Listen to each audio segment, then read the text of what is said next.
ভাইয়েরা দেশের জন্য রক্ত দিয়েছে। আজকে যে বিজয় মিছিল উল্লাস হয়েছে, সেই উল্লাস শুধু আমাদের নয়, শুধু হুসেনপুরবাসীর নয়, পুরা জগৎ বাংলাদেশের মানুষের সেই ভোগ করেছে। যে ফেসিবাদী সরকার আজকে ভারতে চলে গেছে, আমি সরকারকে অনুরোধ করব সেই ফেসিবাদী সরকারকে এই বাংলার মাটিতে এনে এই ছাত্র জনতার সামনে, ছাত্র জনতার আদালতে তাকে যেন বিচার করা হোক। এবং কি যে ভাইয়েরা আমাদেরকে এই বিনিময়ে এই দেশকে স্বাধীন করার আরেকবার সুযোগ দিয়ে দিয়েছে, তাদেরকে যেন আমরা সুস্থ সবল চিকিৎসার জন্য এই সরকারের কাছে আমরা আবেদন করব। আর যে মিছিল আজকে হয়েছে সেটা শুধু আমাদের মিছিল নয়, যে ভাইয়েরা আমাদের জন্য রক্ত বিনিময় দিয়ে গেছে এবং কি হুসেনপুরবাসীর পক্ষ থেকে তাদেরকে আমরা লাল গোলাপের শুভেচ্ছা জানাই।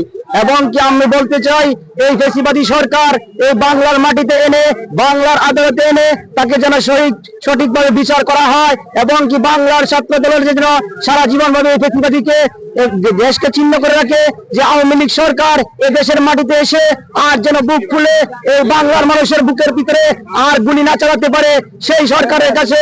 এবং কি গণতান্ত্রিক ভাবে যে ভোট হচ্ছে যাচ্ছে সামনে নির্বাচন, সেই নির্বাচন যেন দ্রুত দেওয়া হয় এবং কি বাংলার মানুষ সেই ভোট দিয়ে এই বাংলার জনতাকে এবং কি উল্লাসময় করে আমরা যেন জয়যুক্ত করতে পারি।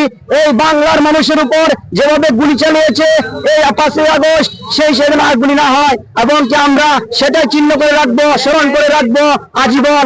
এই দেশের মানুষের সেইভাবে যাতে চলতে পারে এবং কি স্বাধীন সরকার এসে দেশের বিচার করে, এই বলে আমার সংক্ষিপ্ত বক্তব্য শেষ করলাম। আসসালামু আলাইকুম।